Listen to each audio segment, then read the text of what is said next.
श्री गणेशाय नमः। अथ शिवमहापुराण चतुर्थाध्यायः। चंचुलाचे शिवलोकी गमन। ब्राह्मण चंचुलाला म्हणाला, बाई, तू खरोखरच भाग्यवान आहेस. भगवान शंकरांच्या कृपेने शिवपुराणातील ही वैराग्यपूर्ण कथा ऐकून तू अगदी वेळेवर जागृत झाली आहेस. तुला आपल्या कृतकर्मांचा पश्चात्ताप होत आहे. ही तुझ्या कल्याणाच्या आणि उद्धाराच्या दृष्टीने खूप चांगली गोष्ट आहे. तू घाबरू नकोस, चिंताही करू नकोस. तू शिवजींना शरण जा. त्यांच्या कृपेने तुझी सर्व पापे नष्ट होतील. मी तुला भगवान शंकरांच्या महात्म्यापर एक कथा सांगतो. त्यायोगे तुला निश्चित मार्गदर्शन प्राप्त होईल. तुला उत्तम सुखदायक श्रेष्ठ गती मिळेल. मी आधी सांगितलेली कथा ऐकून तुझी बुद्धी पश्चात्तापाने शुद्ध झाली आहे. तुझ्या मनात विवेक आणि वैराग्य उत्पन्न झाले आहे. पापी जनांसाठी पश्चात्ताप हेच सर्वात मोठे प्रायश्चित्त असते. पश्चात्ताप हाच आपल्याला दुष्कृत्यांकडे डोळसपणे पाहायला लावतो. पश्चात्तापामुळेच मन पापाचरणापासून परावृत्त होते. साधुजन म्हणतात, पश्चात्ताप हेच आत्मशुद्धीचे प्रथम साधन आहे. जो पश्चात्ताप करतो तोच आपल्या पापांचे निराकरण व्हावे म्हणून प्रायश्चित्त घेऊ शकतो. जो मनुष्य विधीपूर्वक प्रायश्चित्त घेतो तो निर्भय होतो.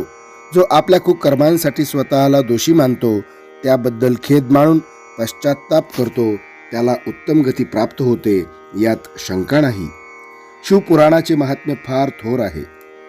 याच्या श्रवणाने चित्त शुद्धी होते, मन निर्मळ होते.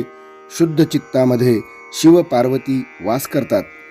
असा विशुद्ध आत्मा शिवपदाचा अधिकारी होतो.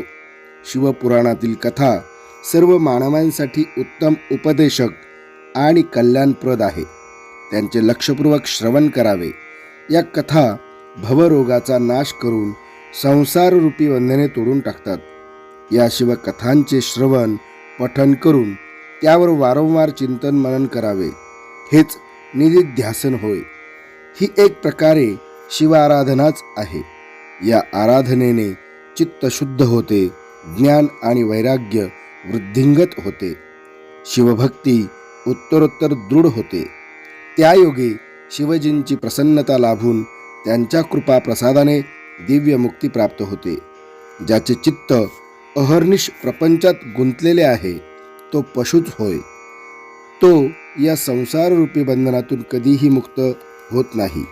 हे ब्राह्मणी, म्हणूनच माझे तुला असे सांगणे आहे की तू आपले मन विषयांपासून परावृत्त करून ही परमपावन शिवकथा भावभक्तीने आणि लक्ष देऊन ऐक. ही कथा श्रवण केल्याने चित्तशुद्धी होऊन तुला मोक्ष मिळेल. जो मनुष्य निर्मळ अंतःकरणाने भगवान शंकराच्या चरणांचे चिंतन करतो त्याला एकाच जन्मात मुक्ती मिळते. हे त्रिवार सत्य आहे. सूत म्हणाले, शौनकजी, एवढे बोलून तो शिवभक्त ब्राह्मण क्षणभर थांबला. त्याचे हृदय भरून आले. त्याने डोळे मिटले. तो शंकरांचे मनोमन ध्यान करू लागला. चंचुलाची अवस्था काही वेगळी नव्हती. पश्चात्तापाने दग्ध झालेल्या तिला आशेचा एक किरण दिसत होता. ब्राह्मणाच्या उपदेशाने तिचे अंतःकरण प्रसन्न झाले. तिच्या डोळ्यातून आनंदाश्रू वाहू लागले. तिने ब्राह्मणाचे पाय धरले आणि म्हटले, हे विप्रश्रेष्ठा, तुझे बोलणे ऐकून मी कृतार्थ झाले आहे. तू परमार्थाचा उत्तम मार्गदर्शक आहेस, मोठा परोपकारी आहेस. तू खरोखर धन्य आहेस, प्रशंसनीय आहेस. हे साधो, मला नरकाची खूप भीती वाटत आहे. तू माझा उद्धार कर. शिवपुराणातील अमृता समान असलेली एक कथा ऐकून जर माझ्या मनात वैराग्य उत्पन्न होऊ शकते, तर संपूर्ण पुराणाच्या श्रवणाने किती श्रेष्ठ पुण्यफल मिळत असेल याची कल्पनाच करवत नाही. माझ्या मनात संपूर्ण शिवपुराण ऐकण्याची दुर्दम्य इच्छा निर्माण झाली आहे. ही माझी मनोकामना तू पूर्ण कर, अशी विनम्र प्रार्थना आहे. चंचुलाचे बोलणे ऐकून त्या पुराणिक ब्राह्मणाला परम संतोष वाटला. त्याने तिला शिवपुराण ऐकवण्याची तयारी दर्शवली. त्यानंतर ती ब्राह्मणी गोकर्ण क्षेत्रीच राहिली. पुराणिकाची नित्यनियमाने सेवा करू लागली. तो शुद्ध चित्त ज्ञानी ब्राह्मण तिला शिवपुराण सांगू लागला. तीही परमश्रद्धेने श्रवण करू लागली. अशा प्रकारे तिला त्या पावन शिवपीठावर येऊन मोठाच लाभ झाला. त्या कथांच्या पुण्य प्रभावाने तिचे आधीचे सर्व दुष्कर्म जळून गेले. ती शिवजींच्या सगुण साकार रूपाचे आणि त्यांच्या सच्चिदानंदमय स्वरूपाचे अहोरात्र चिंतन करू लागली. तिला दृढ वैराग्य प्राप्त झाले. कसलेही आशा पाश राहिले नाही. आयुष्य मर्यादा पूर्ण झाल्यावर तिने गोकर्ण क्षेत्री शांतपणे डोळे मिटले. तेवढ्यात तिथे शिवलोकातून एक दिव्य विमान आले. ते अत्यंत तेजस्वी आणि शोभायमान होते. त्यात रुद्रासमान दिसणारे पार्षदगण होते. त्यांनी तिला सन्मानाने त्या विमानात बसवले.